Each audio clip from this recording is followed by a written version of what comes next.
ꯑꯩꯍꯥꯛꯅ ꯍꯧꯖꯤꯛ ꯂꯩꯖꯔꯤꯕꯁꯤ ꯁꯥꯍ ꯖꯂꯥꯜꯒꯤ ꯃꯀꯥꯝ ꯍꯥꯏꯔꯒ ꯈꯪꯅꯕ ꯃꯐꯝ ꯑꯁꯤꯅꯤ꯫ ꯁꯥꯍ ꯖꯂꯥꯜ ꯍꯥꯏꯔꯤꯕ ꯃꯤꯁꯛ ꯑꯁꯤ ꯕꯪꯒ꯭ꯂꯥꯗꯦꯁꯀꯤ ꯑꯣꯏꯅ ꯃꯔꯨꯑꯣꯏꯅ ꯕꯦꯡꯒꯣꯜ ꯍꯤꯁꯇ꯭ꯔꯤꯗ ꯌꯥꯝꯅ ꯄ꯭ꯔꯣꯃꯤꯅꯦꯟ ꯑꯣꯏꯕ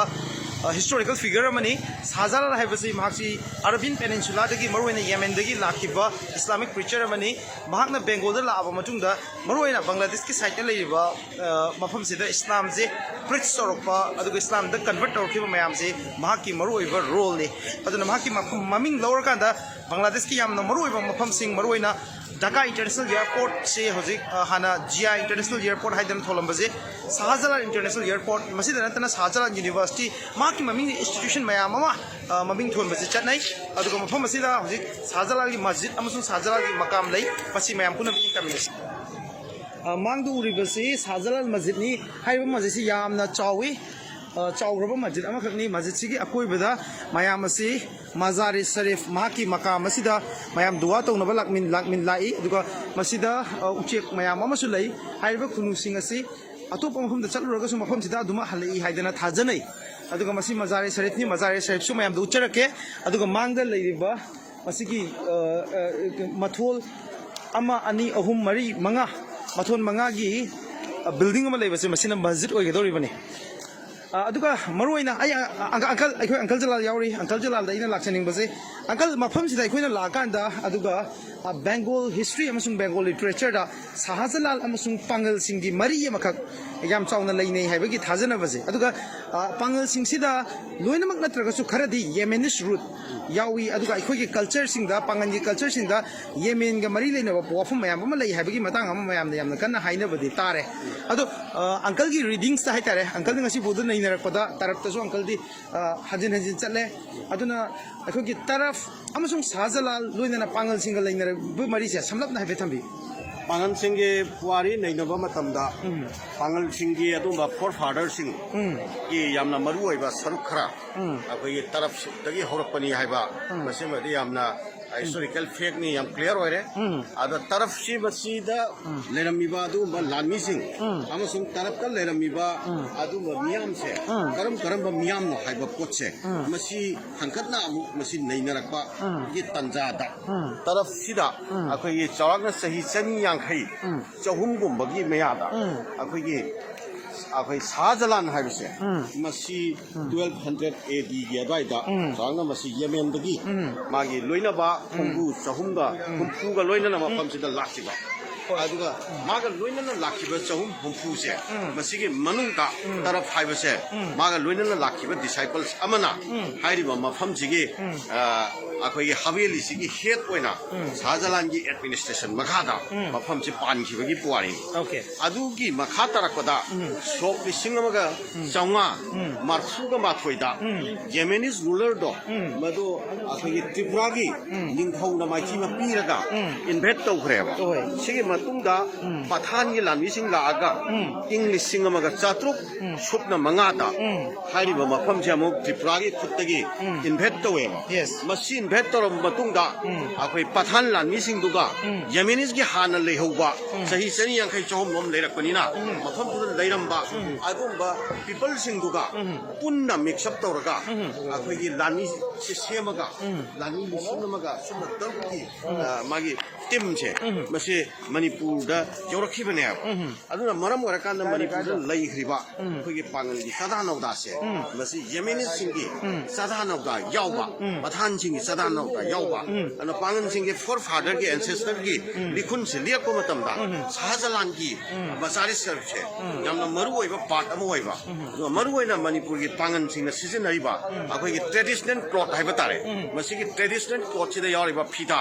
dolai phi aduga akhoi ningthau phi aduga tongan ba ngogong na chingba phi singda akhoi chatiba magi strip khutchatse hauji Yemen gi traditional cloth oina phangiba sida chatiba strip siga yamna resemblance oiba yamna manaba aduna masak siam manaba haitare aduna maram oira kanda Manipur da leihoriba adugumba akhoi Manipur gi Pangal singi sadhanawda se masigi ancestor se masi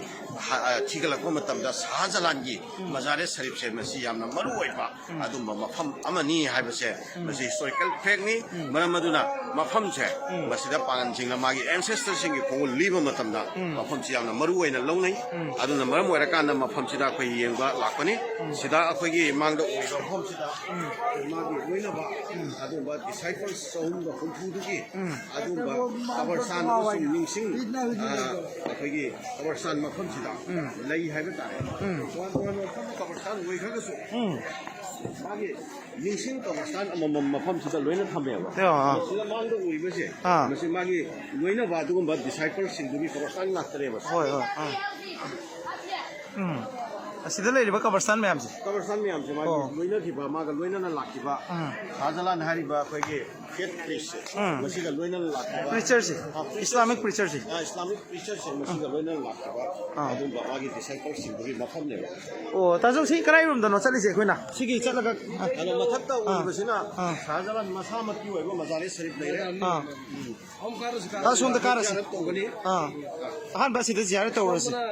ꯖꯝꯗꯝ ꯏꯁꯤꯡ ꯐꯪꯉꯦꯅ ꯍꯥꯏꯕꯅꯦꯕ ꯀꯔꯤ ꯏꯁꯤꯡ ꯖꯝꯗꯝ ꯏꯁꯤꯡꯁꯤꯅꯦ ꯑꯣ ꯐꯪꯉꯦꯅ ꯍꯥꯏꯅꯈꯤꯕꯗꯨꯒꯤ ꯒꯨꯍꯥ ꯑꯃ ꯂꯩꯌꯦꯕ ꯑꯗꯨ direct ꯂꯩ ꯑꯗꯨ ꯌꯦꯡꯕ ꯆꯠꯁꯦ ꯑꯣ ꯒꯨꯍꯥ ꯑꯃ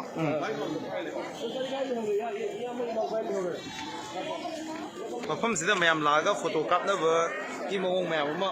ꯎꯏ ꯑꯗꯨꯒ ꯃꯐꯝꯁꯤꯗ ꯁꯤꯗ ꯌꯥꯝ ꯐꯖꯕ ꯃꯁꯛ ꯑꯃꯁꯨ ꯃꯌꯥꯝꯗ ꯎꯠꯆꯒꯦ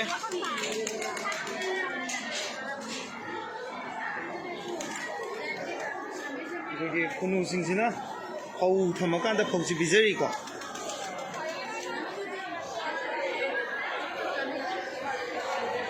ꯁꯤꯗ ꯂꯩꯔꯤꯕ ꯉꯥꯁꯦ ꯃꯌꯥꯝ ꯌꯦꯡꯕꯤꯌꯨ ꯀꯌꯥꯃꯨꯛ ꯌꯥꯝ ꯆꯥꯎꯒꯦꯁꯦ ꯍꯥꯏꯅꯤꯡꯉꯥꯏ ꯂꯩꯇꯅ ꯆꯥꯎꯔꯦ ꯑꯗꯨꯝ ꯐꯖꯅ ꯍꯥꯏꯇꯥꯔꯦ ꯉꯥꯁꯤ ꯌꯥꯝ ꯆꯥꯎꯕ ꯉꯥ ꯉꯥꯛꯇꯅꯤ ꯁꯤ ꯂꯩꯔꯤꯁꯦ ꯃꯌꯥꯝ ꯎꯕ ꯎꯗꯕ꯭ꯔꯥ ꯍꯥꯏꯕꯗꯤ ꯈꯪꯗ꯭ꯔꯦ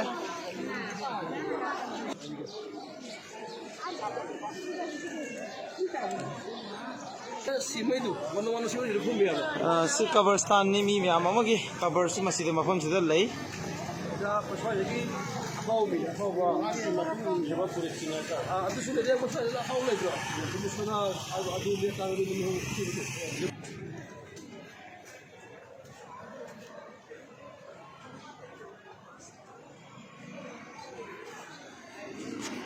ꯊꯣꯛꯈꯤꯗꯧꯔꯦ ꯊꯣꯛꯈꯤꯗꯧꯔꯦ ꯁꯤꯗꯤ ꯀꯅꯥ ꯃꯅꯨꯡ ꯆꯪꯉꯨꯁꯦ ꯁꯤ ꯊꯣꯛꯀꯗꯧꯔꯦ ꯑꯁꯨꯝ ꯍꯥꯏ ꯑꯩꯈꯣꯏꯒꯤ ꯑꯥꯔꯛꯀꯤ ꯖꯝꯗꯝ ꯏꯁꯤꯡꯁꯤꯗ ꯐꯥꯎꯅꯩꯅ ꯑꯃ ꯍꯥꯏꯅꯕꯅꯦꯕ ꯐꯥꯎꯅꯩꯅ ꯑꯗꯨ ꯃꯐꯝꯁꯤꯗ ꯒꯨꯍꯥ ꯑꯃꯈꯛ ꯂꯩ ꯍꯥꯏꯔꯤꯕ ꯒꯨꯍꯥꯁꯤ ꯃꯌꯥꯝꯅ ꯌꯥꯝꯅ ꯃꯔꯨ ꯑꯣꯏꯅ ꯁꯣꯟꯅꯕ ꯃꯐꯝ ꯑꯃꯈꯛꯅꯤ ꯃꯁꯤꯅꯤ ꯒꯨꯍꯥꯁꯤ ꯃꯁꯤ ꯋꯦꯜꯅꯤ ꯃꯌꯥꯝ ꯐꯣꯇꯣꯁꯨ ꯀꯥꯞꯅꯔꯤ ꯑꯩꯒꯤꯗꯤ ꯚꯤꯗꯤꯑꯣꯁꯤꯅ ꯑꯗꯨꯝ ꯌꯥꯔꯦ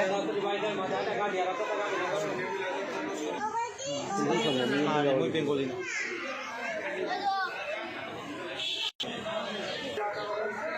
ꯁꯤꯅ ꯅꯨꯄꯤꯁꯤꯡꯒꯤꯅꯤ ꯑꯗꯨꯅꯤ ꯑꯩꯈꯣꯏꯅ ꯍꯧꯖꯤꯛ ꯇꯥꯛꯀꯠꯇꯣꯏꯁꯦ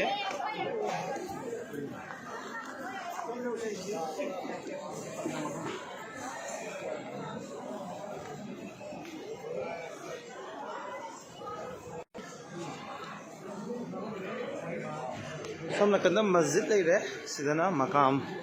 ꯁꯔꯤꯐ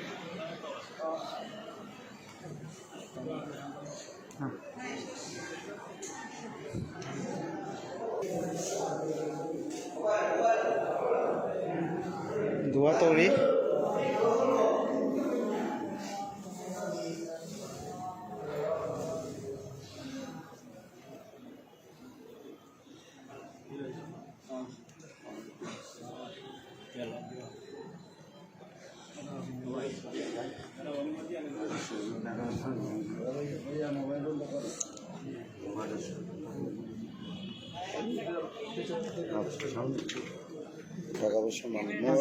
अच्छा